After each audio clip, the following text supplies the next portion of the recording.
What's going on, everyone? I'm the OPJellicent, and I'm battling here for week number 10 of WPL season number 9. My opponent this week was TPB, coach of the Daytona Tirtougas.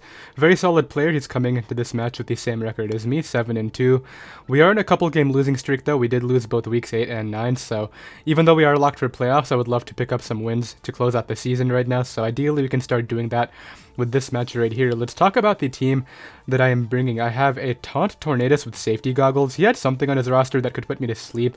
I think it was like an Amoongus or something, so I wanted to make sure I had Spore Fodder, and Tornadus doesn't get spored with the safety goggles, so that's really nice. My Gardevoir right here is a very fun set. It's actually Custap Berry Destiny Bond. It's supposed to lure the Muck. In the worst case scenario, I can Custap Berry Destiny Bond before Shadow Sneak goes off and be able to knock him out with Destiny Bond, and by doing that, what I can do is open up the door for Trick Room Reuniclus to sweep late game, because when I looked at the rosters, the only thing that stopped Trick Room Reuniclus was the Muck, so Gardevoir gets rid of Muck, Reuniclus ideally wins with the Life Orb Magic Guard. My Tyranitar right here is the Stealth Rocker with Toxic. It's able to wear down Pokemon like the Hippowdon. My Fortress is a Spikes user with a Volt Switch, and then just for some immediate speed control right here, I do have Choice Scarf Entei, which isn't going to be that great if he has a faster Scarfer, for example Zeraora or Dugtrio, but if I can pressure the Slowbro, which I do have Toxic for as well, I will be able to do a lot of work with the Entei right here. So let's see what went down. He is going to have to lead off with his Muck, which is the Pokemon I want gone this game, as I lead off with my Tornadus. I don't really want to take this on, so I'm going to U-turn into my Tyranitar, knowing I can take any sort of fighting move, worst case scenario. He just goes right for the knockoff, which is not too big of a deal at all. Then opts to bring out his Hippowdon. I do just go right for the Stone Edge. I could have gotten up a Roxoride there, but I didn't want to let the Muck stay in, because if Muck stays in, I basically win with Reuniclus, so I decided to go for the win right there. It's essentially what I saw, and he ends up bringing out the Hippowdon. I make a bit of an aggressive play, I believe, and go right for Toxic this next turn. No, I go for Rocks, and as he goes right for the Ice Fang, trying to catch my Tornadus. That doesn't work out, and you already know, I gotta make the swift maneuver into Tornadus now, as he goes right for the Earthquake, so that does work out for us. Really aggressive, I know, but Rocks are gonna go a long way this game. I can put this Hippowdon on a timer right now, as Ice Fang doesn't even do too much damage, so that's great for us, and Tornadus is in a great spot right here. He hard withdraws into Zeraora, I guess hoping for some momentum.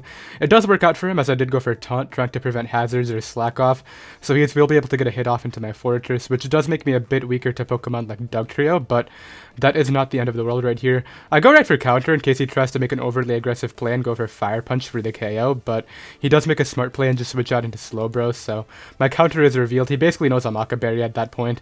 I can switch in Tornadus though and take the Scald just fine, and knowing he's going to have the Ice Beam as well, I actually decide to hard withdraw. Well, U-turn into my Gardevoir right here, because I don't want my Tornadus going down just yet, so Gardevoir sponges that Ice Beam just fine, and now I can just go ahead and throw off a Moonblast this next turn. It will be doing a good amount, and despite the fact that he's really low, I decided to go for the Destiny Bond, as he actually goes for Brick Break. I actually really wanted him to kill me that turn, but since he decided to go for Brick Break, I decided to take the opportunity to switch out into Tyranitar. He does get the Poison Touch Poison, which is a bit annoying, but I guess he didn't get it last time, so it sort of makes up for that. Hippowdon is going to come up right here, as I can just go right for the Stone Edge, trying to pick off the Muck. At this point, Muck is in range of my Reuniclus, so it's just a matter of hitting an attack into it. I can hard withdraw into my Gardevoir right now, knowing I'll be able to take this on. He's going to go for the recovery move right here, and his Moonblast switch-ins are very limited, so I decide to Encore him right into the Slack Off, and then follow it up with a Moonblast, I believe, which he doesn't really have a solid switch-in for, so now that the Muck is down, my Reuniclus doesn't really have to connect an attack into anything, so that is really nice. He is going to bring out the Dugtrio right here, and this damage reveals to me that he has some sort of boosting item, so I know this is not Choice Scarf, meaning my Pokemon Entei can actually outspeed that thing with the Choice Scarf of his own, so that's really nice. He brings out the Hippowdon right here as I go Tornadus. I'm assuming his Choice Band because he decided not to stay in. Either that or he was confident that he would outspeed me. I wasn't max speed, so I can bring out Reuniclus right here and I can start having things go right here, because I can go for the Trick Room.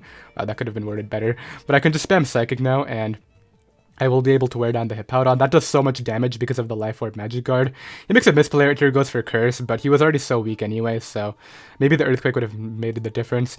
Right here, the best play was probably Recover, because I know I can take one Banded Earthquake anyway, and I can scout for Sucker Punch, but I do make this misplay. I go right for the attack right away. He goes right for the Sucker Punch, which will be able to knock me out. Fortress can come in after, though, and just go right for an attack, but that was really bad. I really needed my Reuniclus to do more work right there. I got up a Spike and then pivot into Tornadus. At this point, however, because we know that the Dugtrio is not Choice Scarf, the one real thing that's stopping my Entei from winning this game is the Slowbro, which is in front of me right now. So I'm going to go ahead and attempt an attack onto this the next turn. I do miss as he goes through the Icy Beam. This would have been in range of Flare Blitz after that Hurricane, and I probably would have been in an amazing spot, but at this point what I have to do is put it on a timer and hope that he doesn't slack off, and then I have to try to pivot in between Fortress and Tyranitar to wear it down into range of Flare Blitz and then hope that Entei can somehow win. So I go Entei right here to bait the Water type move, then bring out my Fortress. He does go right for the Scald rather than slack off, which does work out for me, but I really need to hope he just attacks this next turn, as he does, so worst case scenario, he's Choice Scarf Zeraora and I lose like 3-0, but Entei has potential right here. Depends on his Togekiss' bulk too, because if his Togekiss gets knocked out by this, then I'm not in range of Sucker Punch from Dugtrio, so he opts to go out into the Zera first right here, which it will be in range of Flare Blitz unless he's Choice Scarf, of course. He is not Choice Scarf, so I knock that out. And the Togekiss is going to come out this next turn. This has a roll. If it's no bulk, it's a roll. If it has any sort of bulk, it does live. So I really need to pick up the KO because an Air Slash or Thunder Wave will ensure that I lose to the Dugtrio no matter what.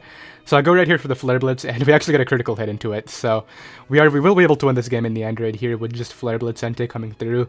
Now granted, I think I would have had a good shot at winning had my Hurricane just hit, but it is Hurricane after all. You can't really expect that attack to hit. So Entei will be picking up like 4 kills at the end right there and winning us the game. So that is going to move us up to 8-2. Thankfully, we do not lose 3 matches in a row. That would have been pretty sad, but I mean, it still wouldn't have mattered. We would be in playoffs anyway. But now we move on to week 11, 8-2. Next week, I battle a pretty good friend of mine, Electric, coach of the Breath Mint, so that should be pretty exciting. And I will see you all then. Later.